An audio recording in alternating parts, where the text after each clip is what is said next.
You are listening to A Flock of Seagulls' debut album in April of 1982, self-titled. Man, words are hard today, aren't they? Do I dare say that this is a new wave of pop?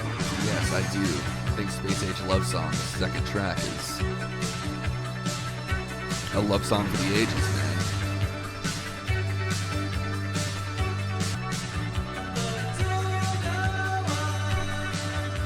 Lead singer Mike Score has said of the song's meaning, Space Age Love Song is just about intimacy, if you like.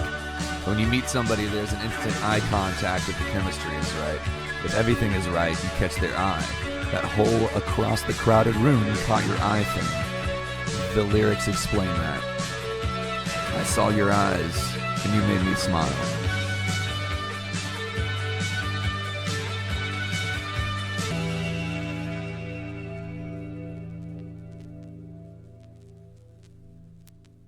So the band formed in Liverpool, and they played a shitload of local clubs before they got a record deal from Jive Records. Their singles were a moderate success in the UK. And then they kind of recorded an EP, and then this album came out, from what I understand. Damn. Kind of a sad story, as many of the bands of this era. I think constant touring kind of caught up to them. The guitar players couldn't do it anymore, starting to do drugs, and apparently walked off stage mid-show. It was unfortunate, man. But it sounds like they were dealing with a lot. Like, band members have lost family. There's themes of suicide and heartbreak throughout all of their tracks they were recording through the mid-'80s. So I'm sure that there's a lot of darkness. But man, this first album is so strong. It's just that, I guess it happens, man. Sophomore slump, and then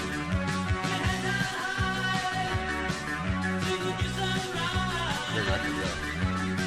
I'm sure it was quite the soundtrack for people that were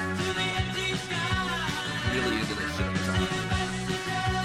I just noticed that the U.S. pressing of this record is completely different than the UK. Like, track listing completely different, and they dropped a track and then added a different track. Very strange. All right, flip it. Oh, yeah.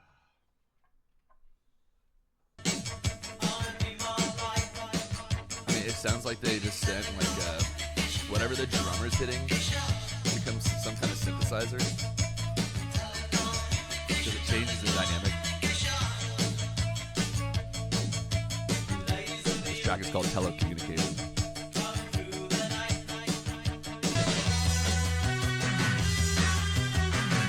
Yeah, I can see when the guitarist kind of fell off, that this band fell off, because he's really leading the charge with a melodical entry. Not only does that, he has a tone that pretty much defines the sound of the band. Not to say the players aren't good, but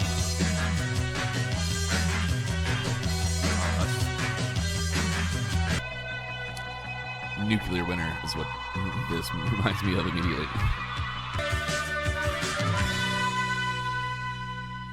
Damn. These boys got some juice.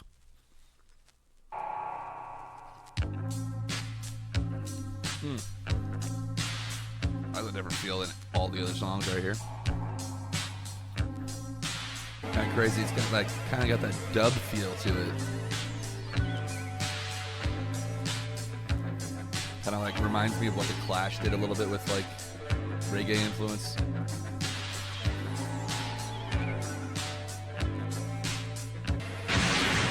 Oh man, here we go. I like this B-side. It's a lot more conceptual than the A-side. A-side was definitely constructed for the hitmakers, but these songs are a lot more interesting.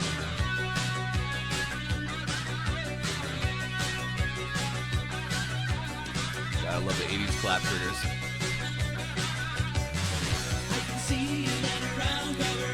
Now I'm getting like Psycho Killer, Talking Heads.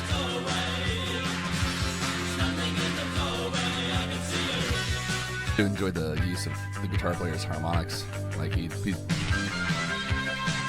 a little like me. He likes that chorused, washed out guitar that provides just a certain kind of vibe, man. Unless it's a certain kind of feeling, honestly.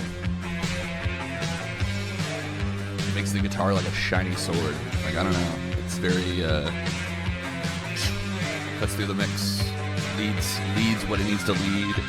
But even in the background, it causes ethereal, like, notions or textures. And, obviously this is very important to their sound. I honestly think if they didn't have it, things would be different.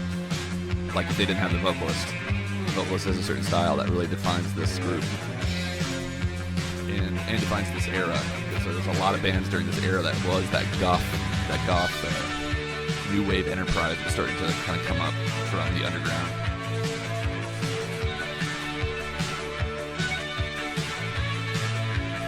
I'm sure The Cure probably played a couple shows with this band, but The Cure far outlasted this band. Ooh, I already really like this one.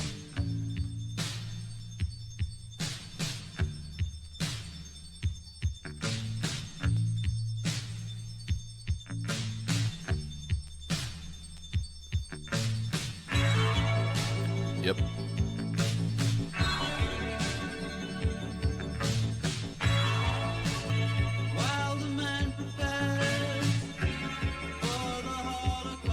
Oof.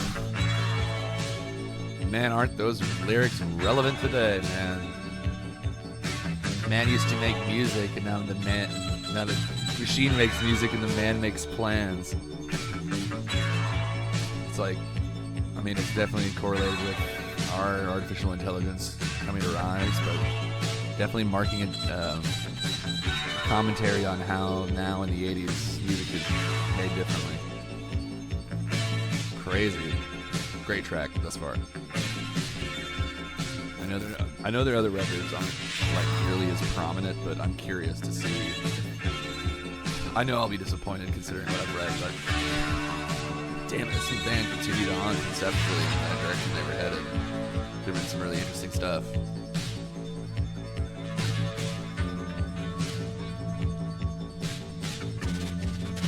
Ooh. Shuddering. Oh, so that's like a sequencer playing the quarter note bass part, or eighth note bass part, and the bass player is just holding out whole notes. And I think it's just on the tonic, so the bass player is allowed to like add a harmony. It's kind of cool. Man, spicy. What a great record. An absolute shattering of the debut. And like Icarus, this seagull flew too close to the sun, man. I can imagine the rigorous touring and their lives just being like thrown into chaos after this like immediacy of popularity over like a year span. Can really destroy an artistic group. They don't know how to handle it, and especially through relentlessly touring and have no time for themselves.